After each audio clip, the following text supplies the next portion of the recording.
If, for instance, a flying saucer would have landed back then in front of me,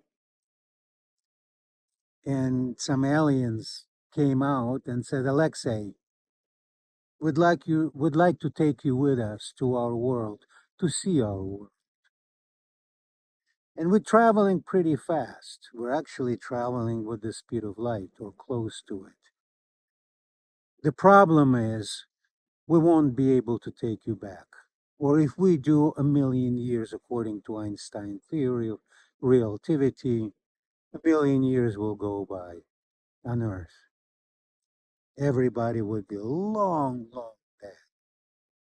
But we don't have resources to take you back. One-way trip to our world.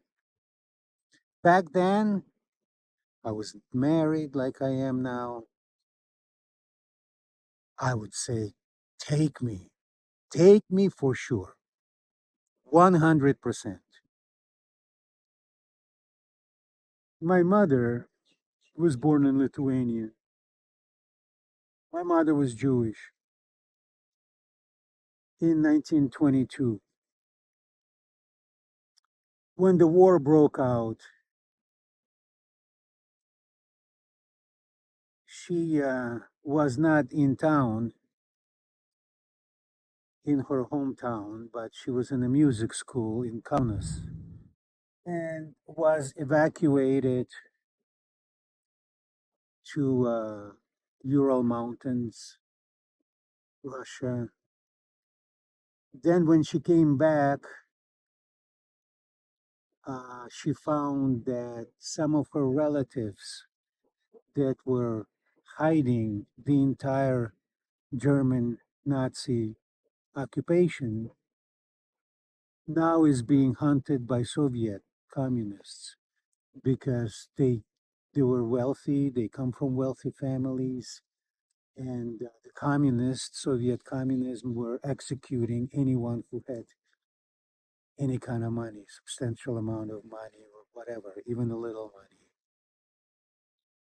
So my mother hid them in the in her apartment for a little while until they got the passports and escaped. 40 some years later, I think it was in 1971, found my mother. And it was actually a funny story, so to speak, funny story. This person became a quite fairly big textile industrialist at a factory. And he was doing business with Soviet Union, selling some raincoats.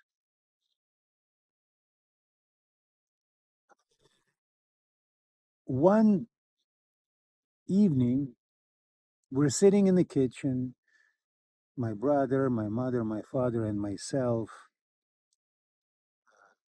eating dinner. There was a ring in the door. I opened the door, and there were unmistakably two KGB agents wearing black leather fedora hat, black long coat that went all the way, almost all the way to the ground. And I remember like today, with scariest eyes I've ever seen. By scariest, I mean they were scared. And therefore, I was scared. So they said, Frida Afonin lives here. I said, yes, that's my mother. She'll have to come with us.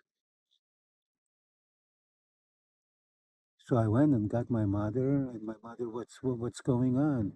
I said, we can't tell you. We're not allowed to tell you. Do I need to pack my things? I mean, it's Soviet Union. All right, it's Brezhnev. It's not Stalin. People just don't get scooped off the streets and don't get, dragged out of their apartments and then sent for the rest of their lives to Gulag, where life expectancy is 90 days. Still, they were KGB agents, and they were taking my mother. So my mother went with them. Longest 2 or 3 hours. Then she came back and she said, we were like, wow, mommy, welcome home. You're safe. What happened? And she said, guess what? I saw so and so. The one that was I hid in my apartment, like in 1945, after the Soviets came to Lithuania. Apparently, that's what she said. They put her in this black car. Everything was black, black, black. Kind of weird. Black trench coats, black fedora hats, black car. They were white, Russians. Uh, and they drove me straight to Kremlin to some fancy government dinner. Apparently, he was actually also our distant relative. Apparently, our relative got drunk with the general of KGB and said to him, "By the way, I think I'd like you to find somebody who was probably living in Soviet Union, who I really would like to thank, I suppose." And he said, "But I don't know. She probably is married. She's probably have another name." And the general was like, "What is her maiden name?" So he told her maiden name. He said, "Dimitri, come here. Find me so and so and bring her right here." So they found her right away, and they brought her there. And so thus started relationship communication between our relative and ourselves. The next day, she went to Metropole Hotel, which is the biggest, fanciest hotel for the foreigners. And basically, he told her if she wants to get out of the USSR, he can arrange it. And that's the flying saucer. Because, at least as far as the family, my parents, we knew absolutely nothing what's behind those mountains, what's behind that border of USSR. What is life like there? We heard rumors that life is pretty good, that you have freedom of speech, that you have opportunities, etc., etc. I had this book, a picture book, coffee table photography picture book that was called America in Russian. And it had pictures of the US.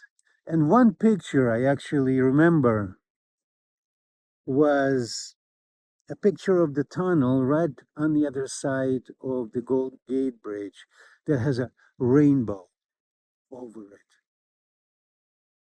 And for some reason, that picture stuck in my mind. And actually, years and years and years ago, I don't know, maybe 10 years ago, 15 years ago, when I was finally in San Francisco